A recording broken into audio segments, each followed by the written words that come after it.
Now you may have an interest in me, but that's not the point. It's personal interest. That's a contract is based on individualism, you know. And by opposition, the friendship is what? What do you seek?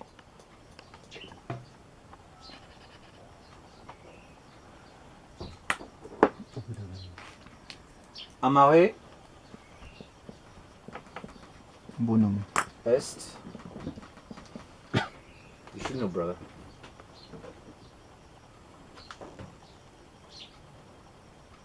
That's what we always say to the modern world.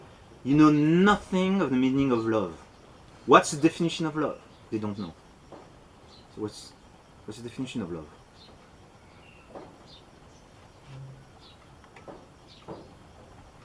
The highest form of love. Huh?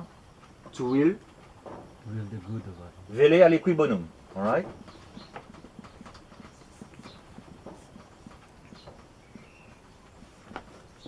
There is going to be useful love, but when you define love, you take the sovereign one, the top one. The top one is to will the good to someone. That's what love is. We say in the Holy Trinity, the persons are nothing for themselves. They are pure esse ad. They share entirely in the divine essence, but of itself, a person is a relation of opposition, and it's a pure esse ad. It's an arrow pointing to the other persons. Of itself, it keeps nothing of itself. It throws itself entirely into the bosom of the one which is loved. That's a plasma. That's the fusional reaction which is taking place inside of the Holy Trinity. So we are not going to base our society on a contract. That type of society is deadly. It's modern society. It's based on selfishness, on the love of self. Hence, see the expression of St. Augustine, that city is based on the love of self. Whereas our city is based on friendship, on the love of someone else, actually God. But because God's command also includes the love of neighbor, our city is also built on the love of neighbor. Now the Greeks, they did not understand a city based on the love of God because they didn't know the true God. So their gods were only a representation of their own city. So there is something really failing in that. But for St. Augustine, the city of Christ is based on this friendship. So now the French Revolution is going to realize, after all, yes, friendship is nice. So they're going to include fraternité, fraternité or solidarité. But these are feelings that you experience. It's not the strong idea of friendship, that the fact that you sacrifice, that if need be, for the others. Now it's important that we get a very clear idea of what society is and what it's meant for, and what is its exact shape and form. So that's the beginning of this chapter. Then the rest of the chapter is about the different forms and shape that a human societies can take. So we need to find a plan of the city, the blueprint of the city, and it's a tough chapter. The first chapter was easy, but this chapter is tough. Yeah, there's a lot to say, because a lot is going to depend on the form. And then we have a big problem: is what do we do with democracy? Does it goes to the garbage, or do we have to sift it? Do we have to give it the notion a shower, disinfection, and so on and so forth? We need to detoxify the concept of democracy now. because its death has come to us by this modern democracy, this democratizing of things, which is one of the killer notion in the Council of Vatican II. Vatican II is poisonous because it is translating the ideal, the errors of modern democracy into the life of the church. So, first introduction, say, society is a form of friendship. It's a form of friendship. Marriage is a different form of friendship. You understand? A community, a local community, a village, or a seminary, or a convent, or a basketball club, that's also a form of friendship. A golf club, there was a movie on golf, I don't remember, but the conclusion of the movie is golf is friendship. That was the Anglo-Saxons, they really worship golf. So, but it's, you could say it's one of the strengths of Anglo-Saxons. They understand the importance of friendship. This is also one of the crucial effectiveness of Freemasonry. Freemasons don't enter Masonry usually because they want to destroy the church. No. They usually enter because they are looking for nice friends. That's Freemasonry dangles you the collection of prestigious friends. And they're gonna help each other, and each other are gonna find the best spots and the best slots in society. They attract members through friendship. The Opus Dei also is doing that a lot. Why? Because the Opus Dei is a form of Freemasonry. And so, Satan is using a tool which is a very powerful thing. Among the things on earth, one of the greatest forces on earth is friendship. So society has all the constitutive qualities of friendship. So you can write, society has all the constitutive qualities of friendship.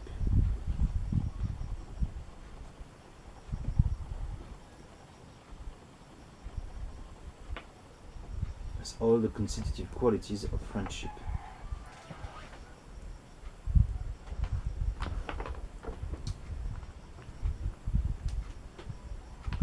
Because society is founded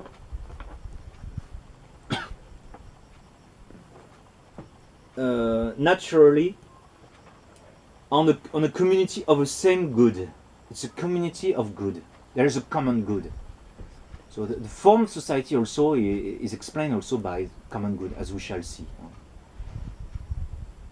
It's a communication of good. Friendship is also a communication of good. Another definition of friendship is a communication of good, because love is to will good. When you have two beings who have love, they are communicating goods.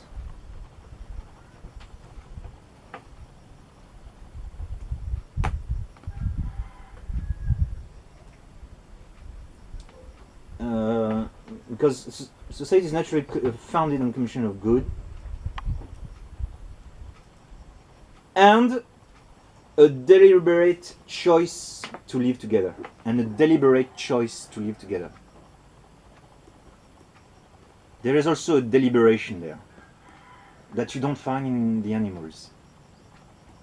A deliberation in the sense that if you are born in that society, as a Filipino, you agree, you consent to live, and you are happy to live as a Filipino. You are inserted in that nation and you consent to it. If you go to France, you're not going to feel that easy. They are all bizarre, they've got their cuisine and everything, they speak fast, they have no patience to teach you French. They yell at you in the traffic, and you know they got different customs. So this is what Aristotle says in the Ethic of Nicomach, book 8, chapter 1. You could say that it is friendship which is the bond of states. So, hence the quote I gave you. Huh? Friendship is a bond of state. And that the lawgivers care more about this bond than even justice itself. That even when people are getting tired to live in the same nation, when there is enmity in a state, that state is entering its death. As our Lord says, every house, every kingdom divided divided shall fall, and every house shall fall on another house. So when this happens, the civil society is about to die. And then the lawgiver. So the lawgiver cares more of this bond of friendship than even justice itself. You know, justice is very important to run a state. But if there is no bond among the citizenry, then it's very dangerous. Like you can see that, you know, in the Novus Ordo Church, they have introduced Protestant principle inside the Novus Ordo Church, and you can see that the bond that ties Catholics together is fragile now. It's for a small reason. Any Filipino can go Iglesia ni Cristo, Aglipa, whatever, you know. They are falling off because the tie that used to tie Catholics among themselves is weak. It's very weak now, and it has been spectacularly weak in the West. You know how the Church has disintegrated. You know? The integrity of the body has been utterly compromised, and then the parts are falling off. It's falling off because there is no more strength in what unites. Archbishop Lefebvre, for instance, you know, is writing the constitutions, and his genius is to re-establish the tie within a religious order. The tie of the members in a religious community are the practice of the gifts of the Holy Ghost. If charity is not strong, if you do not look for performing your religious obligations because of divine love, then the order is already dead. It's already dead, and that's the genius of Father Lieberman, the founder of the Holy Ghost Fathers. You know, we are wasting our time if we don't have charity in the first place. We are wasting our time. Our bond is weak. We're gonna die.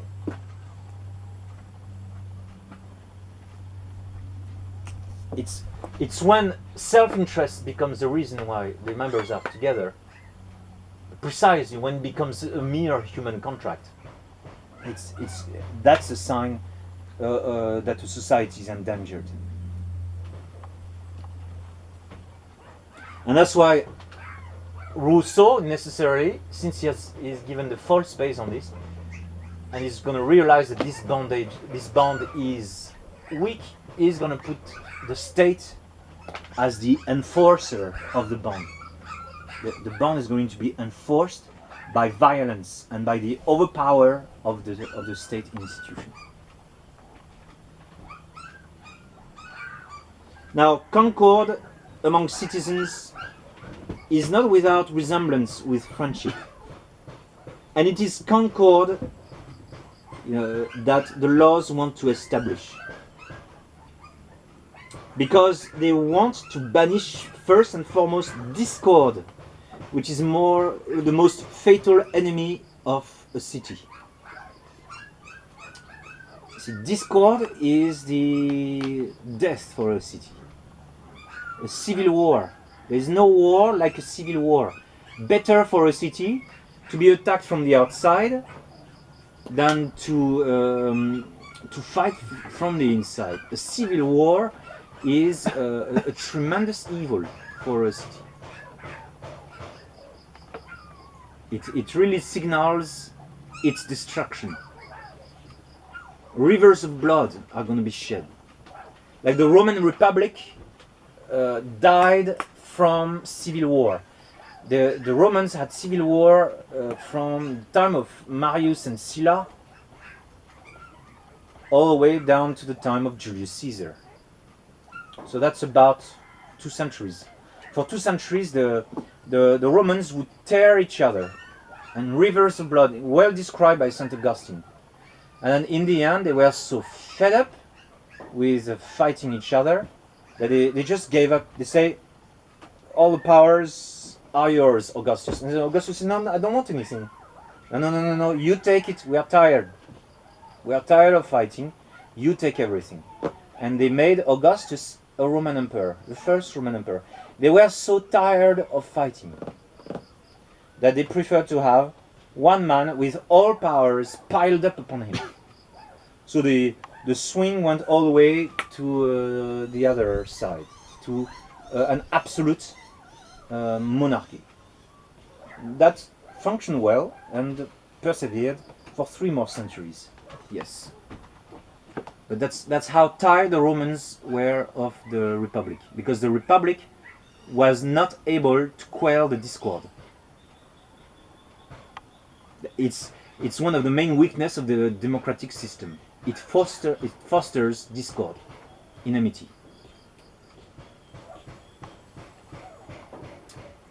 So when men don't love each other, when men love one another, there is no need of justice. It really resembles St. Paul. Can you give me the quote? St. Paul to the Romans, which is abused by Luther. Where Christ is, there is no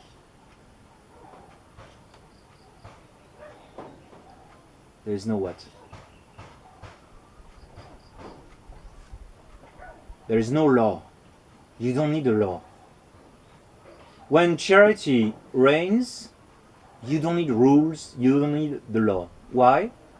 Is that because everybody does what he wants and you can break all the rules? No, that's Luther interpretation. No. When charity reigns, everybody understands the law and wants to fulfill it. So there is no need of enforcing the law. The law takes place and is obeyed naturally. That's how we wish that our rules be obeyed in a natural way, out of charity. When this happens, the rule of law is barely necessary to be reminded, because it simply happens. It simply happens with a few reminders, but there is when the lawgiver needs constantly to remind the law and so forth, as Moses was doing, it means the people are bad. When the people are good, when the hearts are good, there is hardly a need for a law. You understand? And same thing. So when men love each other, there is no need of justice,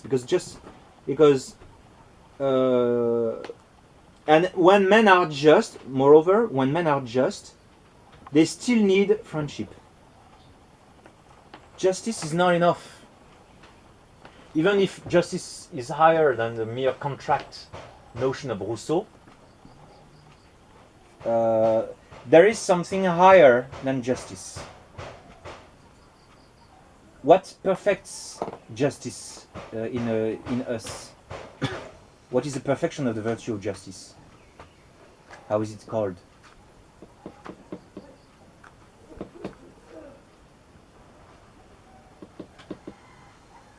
If I help you, then you're going to find it. Like the perfection of prudence is counsel.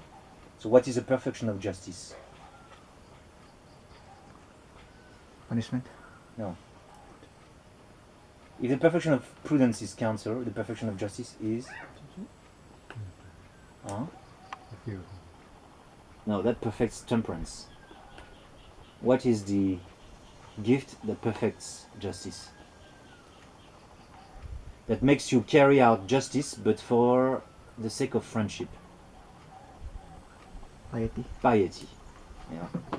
So you go down the valley, you buy those flowers, you're gonna pay the price, but you are happy at the same time to express your friendship to the locals. That's piety. Pure justice is that you take the flower and you give the pesos. That's the contract. But Aristotle says no, for a human society, pure justice is not enough. We don't go by with pure justice and contract. So, you know, Aristotle is denying in advance all the lies of Jean-Jacques Rousseau and of the French Revolution. We are not going to create a society based on that. That's not the society that we want. We are fighting modern democracy because they get it wrong from the start. They base everything on the love of self. It's not gonna fly.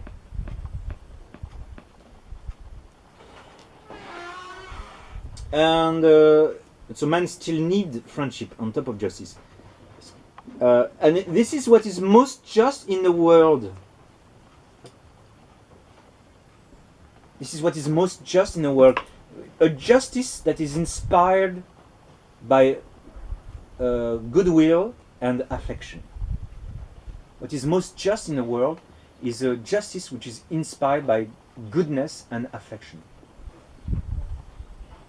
That's what it's one of the leitmotifs of the most famous orator of the Romans. What's his name? The most famous consul and orator and public man of Rome. 1st century BC. Who is the most famous one? Cicero? Yes. That's his most famous notion. Is that we are not just here to give pure justice, but we are here to give fairness and to show our care for each other. In this case, that this case needs to be solved. Either the innocence or the guilt needs to be showed, because ultimately what we want is to care for each other. And that's Cicero. That's a notion of Cicero. It's the grandeur of the philosophy of the political philosophy of Cicero is there. It's not just cold justice. The Romans understood that. You can see that even though they were hypocrites, you can see that in their dealings with St. Paul. You know, Festus and the other one, Agrippa. They listened to St. Paul. They kindly listened to him. What do you have to say, Paul, about yourself? Tell us. You know. And then they consult each other. What shall we do to him? You know, he's innocent. You know, he's a dreamer. Okay, but his dreams are interesting. You know. We'll talk. We'll hear about you later. You know, and everything. So what do you want, Paul? You know, and then the high priest and the Jews are full of hatred. You know, we want his skin. You know, bring him to Jerusalem and everything. And then they turn, Paul, what do you want? Do you want to go to Jerusalem? And Paul answers, no, I don't want to go to Jerusalem. You know very well that I am innocent. You know it. Don't you know? We discussed about it. You know I'm innocent. You know I cannot go to Jerusalem. You know they want my skin, you know. So I appeal to Caesar. And so Festus replies, all right, you appeal to Caesar, therefore you will go to Caesar. I grant you the grace. So you can the tone, and that was a tone that the Romans were using in their legal proceedings.